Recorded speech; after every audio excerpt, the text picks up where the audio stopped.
Doon ka, Tipes. Doon ka.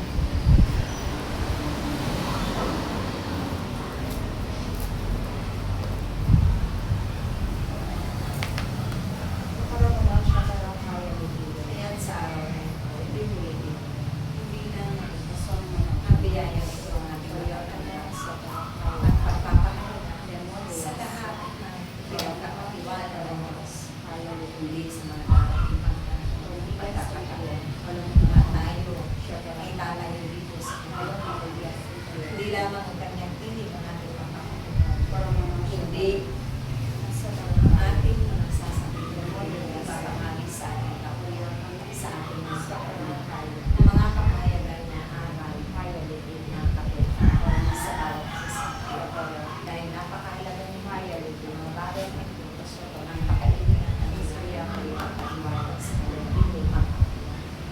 Palakpakan natin. Sabi nga kanina,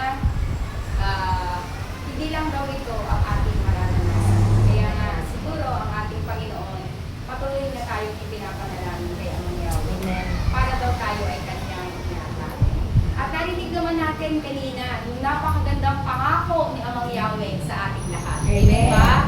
Na kung saan, sabi nga ng brother, ito isang sorpresa. Ngayon nyo lang malaman na ito pala yung pangako ni Amang Yahweh para sa ating lahat.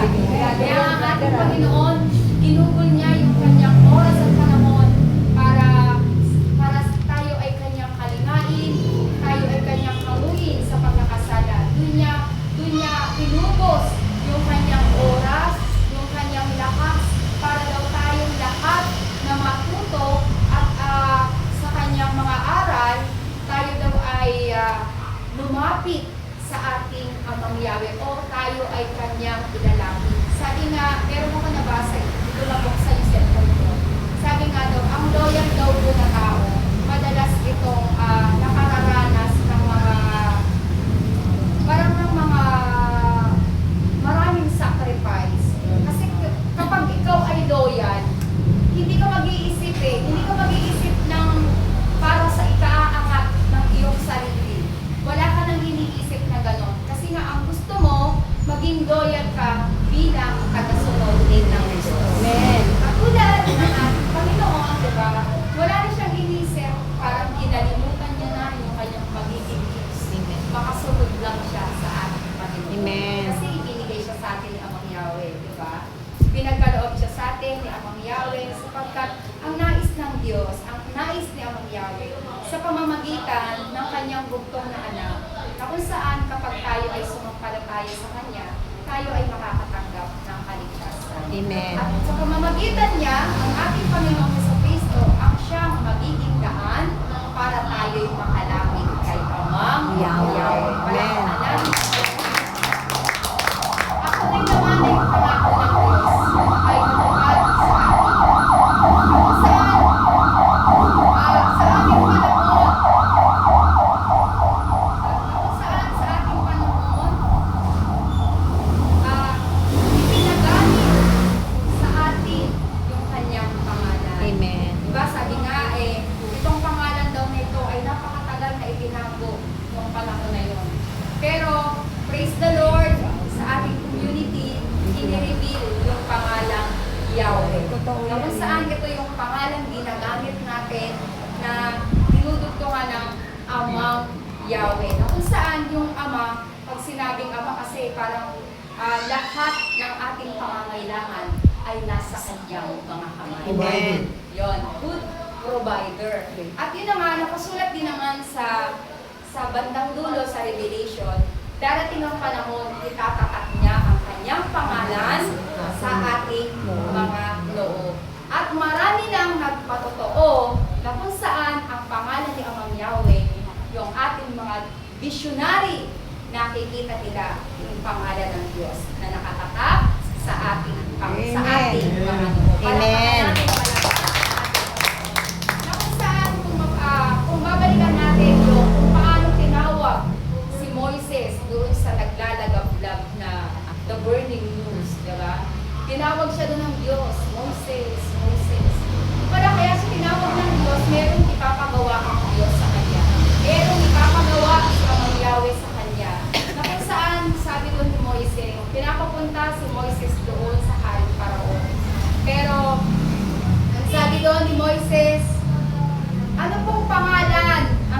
sasabihin ko pagpunta doon. Sabi niya, hindi ko po alam kung anong pangalan ang sasabihin niya. Pero ang sabi doon ni Amang Yahweh, sabihin mo, ako, si ako nga. Kung saan, ito yung sinabi, ibinigay na kung saan yung ako sa ako nga, ito yung pangalang Yahweh. Kung saan, kung ito yung taglay na pangalan noon na inihayag kay Moises sa ating panahon, ito rin yung pangalan na inihayag sa atin. Sa pamamagitan ng gift of interpretation at gift of speaking in tongues. Kung saan kung titignan natin yung mga kaloob sa ating Diyos, hindi tayo nalalayo sa banal na kasulatan. Dugtong-dugtong kung iisipin mo natin na kung saan, kung paano ipinaliwanag ni brother yung tipan ni Amang Yahweh, dugtong-dugtong din. Kung naisa-isip lang natin kanina, kung paano ipinaliwanag ni brother itong tipan, dugtong-dugtong siya. At sa ating panahon, dugtong-dugtong din yung naganap sa atin. Sa pamamagitan ng regalo ng Espiritu Santo. Kaya nga sabi ng ating Panginoon, tawag dito parang ipinapanalangin niya tayo sa Ama sapagkat ang gusto niya, siya ay babalik na sa Ama. Nagawa niya ng lahat. Finish. Pero pagpunta niya sa Ama, meron May siyang darat. ibibigay. Meron siyang ibababa. Amen. Sino yung ibababa? Espiritu Santo. Holy Spirit. Kaya nga, sa lahat ibibigay ang Espiritu ng Diyos na taglay natin. Kaya nga kayo, sa panahon ninyo, napuskus kayo nung time na yon. Sabi niya nga, pulong-pulutong kayo pag umahayo kayo. Kasi nung panahon na yon, taglay nyo na ang Espiritu Santo. Pero yun na nga, hindi pa iyon ang kapunuan ng paghayo. Ito yung kapunuan na kung saan maririnig natin ang tinig ng Diyos. Amen. Sa pamamagitan ng regalo ng Espiritu Santo. Kaya nga si Sister Ludy kanina sa pamamagitan ng Alleluia, narinig nang nagsasalita ang kanyang Espiritu. Pero dati, noong tayo humahayo, hindi pa natin naririnig ang ating Espiritu na nagsasalita pala. Pero ngayon, sa ating panahon, naririnig na natin na totoo palang meron tayong katawan, kaluluwa, at Espiritu na nagsasalita sa ating panahon sa pamamagitan ng kapangyarihang kaloob ng Espiritu Santo. Palakpakan natin ang kaya nga mga kapatid, yung panalangin ng ating Panginoon para sa atin, para po ito sa ikabubuti natin lahat. Para po ito sa ikaliligtas natin lahat. Na kung saan ayaw ng Diyos na ang bawat kanyang tinuruan, ang bawat naniwala at nagtiwala sa kanya sumampalataya, ayaw niyang mapahama.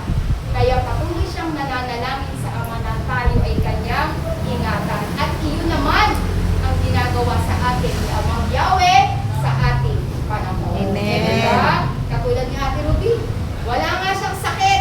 Praise the Lord. Walang Diba? maintenance. Wala siyang Walang sakit. maintenance. Walang maintenance. Sana all. Oo. Diba? Wala siyang sakit. Yan ang malaki. Ilang sabi niya, ilang taon na. Diba? Yan yung pag-iingat na ginagawa sa atin ng Diyos. Amen. Kung saan tapat ang pangako ng Diyos sa bawat isa. Amen. Sa ating lahat. Palakpakan po natin ang lahat sa ating lahat. Kaya po mga kapatid, sabi nga daw po ay lalamig daw po yung pansit. Kaya tatapos po natin kasi meron pa daw po tayong simbahan. Amen ba? Kaya mga kapatid, magpatuloy lang po tayo na patuloy po tayong humayo